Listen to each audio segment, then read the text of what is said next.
Fala pessoal, eu sou Mauro, economista do Porquê. Começa agora mais um episódio do Economista em Tudo.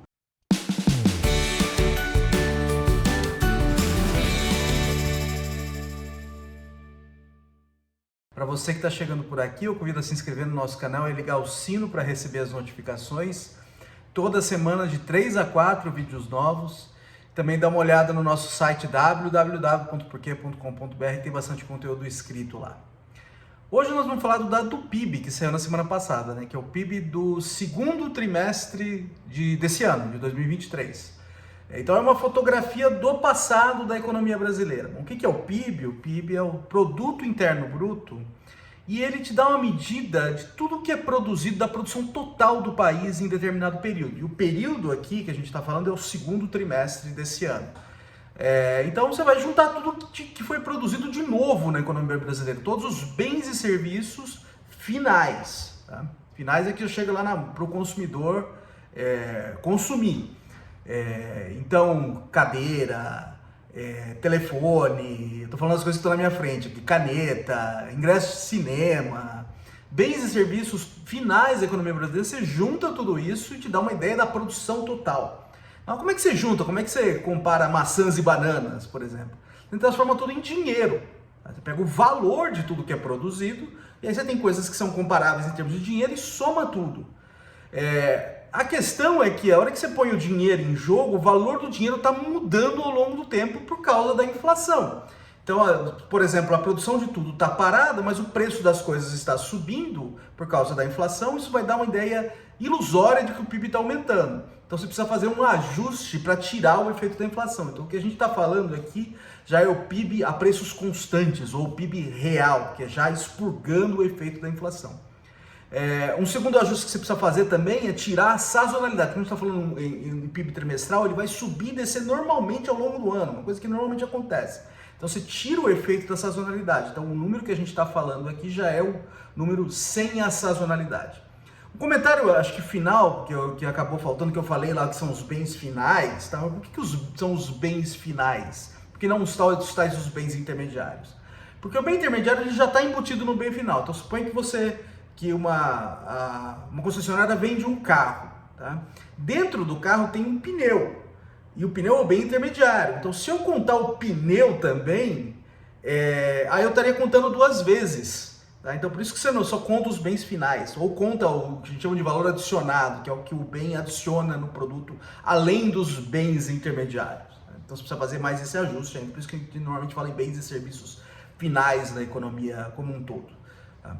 Então aí aparece um número, o número é em trilhões de reais, sei lá o que seja, mas o mais relevante é a gente olhar para o crescimento desse número, a variação desse número ao longo do tempo.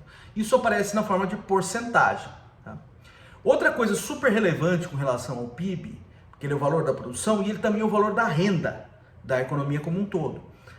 Então, por exemplo, se uma empresa vende uma cadeira, tá? Quando ela vende a cadeira, ela vai precisar remunerar as pessoas que produziram essa cadeira. Então ela paga os funcionários que produziram essa cadeira, remunera o dono da terra onde está situada a fábrica, por exemplo, paga o aluguel, remunera o banco que emprestou dinheiro para construir aquela fábrica, então assim, em forma de juro, e o que sobra você remunera os donos da empresa, ou os acionistas da empresa, que a gente chama de lucros. Então, quando a gente soma todas essas coisas, o valor da cadeira também tem um fluxo correspondente de rendas. Então, acho que quando a gente soma o valor de tudo que é produzido na economia brasileira, você também tem uma soma de toda a renda gerada na economia brasileira. Então, isso é super relevante. Porque quando a gente está falando em aumentar a renda da economia, o que a gente está falando também é aumentar a produção. E o Brasil é um país muito desigual. Não é um país pobre, é um país de renda mediana, mas é um país muito desigual. Então você precisa aumentar a renda para você incluir mais gente.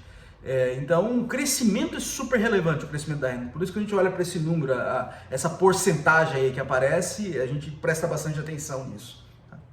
Outra coisa também que a gente olha para esse número é que ele te dá uma ideia da atividade econômica, essas subidas e descidas da economia. Tá?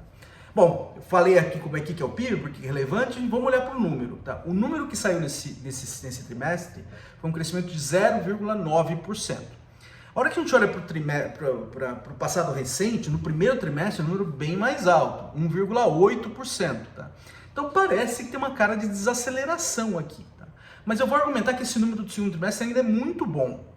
Por que apareceu esse número de 1,8 no primeiro trimestre? Foi um número assim, fora do normal. O que aconteceu no primeiro trimestre? Foi uma safra absurda de soja.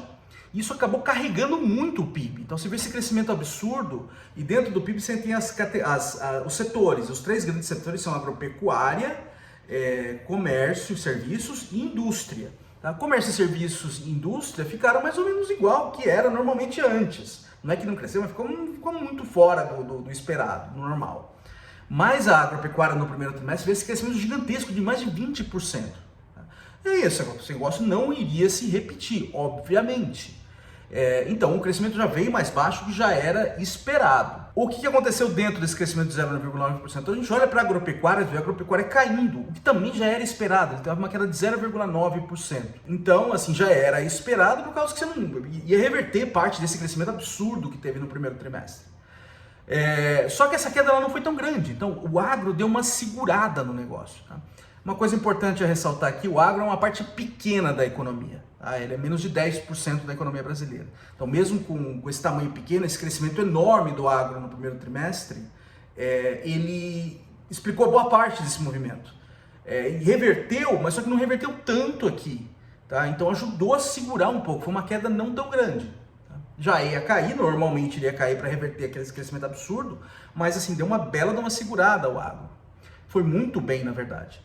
E os outros setores também foram bem. Então os outros setores também que ajudaram a explicar esse número positivo. E esse número de 0,9%, ainda que tenha caído em relação ao trimestre passado, como eu expliquei aqui, por causa que foi uma coisa esporádica que não iria se repetir, ele é um número muito bom. Tá? Então se você pega 0,9% e olha para isso, transforma isso em termos anuais, porque você é dentro de um trimestre, dá 3,6%, que é uma taxa muito boa, ainda mais comparado com o Brasil nos últimos anos, nas últimas décadas, 4 décadas, que cresce muito pouco. Então, se você tiver essa coisa se mantendo ao longo do tempo, esse é o grande desafio aqui, como eu vou argumentar. Se você mantivesse uma taxa nesse nível ao longo do tempo, seria ótimo. Tá?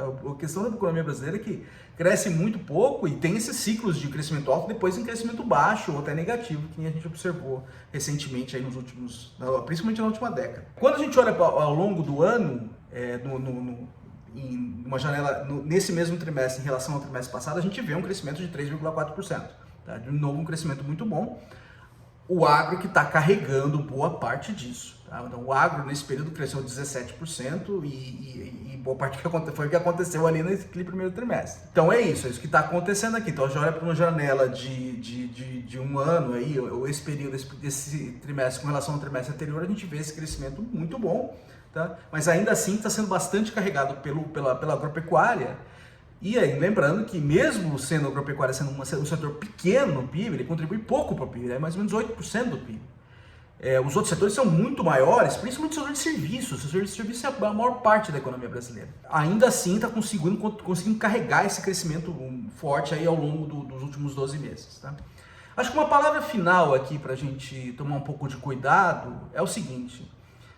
Acho que é legal a gente olhar para o dado do trimestre, assim, mas precisa tomar cuidado, porque o PIB é uma coisa, principalmente olha de ano para ano, ele vai flutuar, de trimestre a trimestre, ele vai flutuar mesmo. Tá? Então a questão aqui, mesmo de ano para ano, a questão aqui é olhar para janelas longas de tempo para isso fazer alguma diferença. E aí que eu estava comentando antes.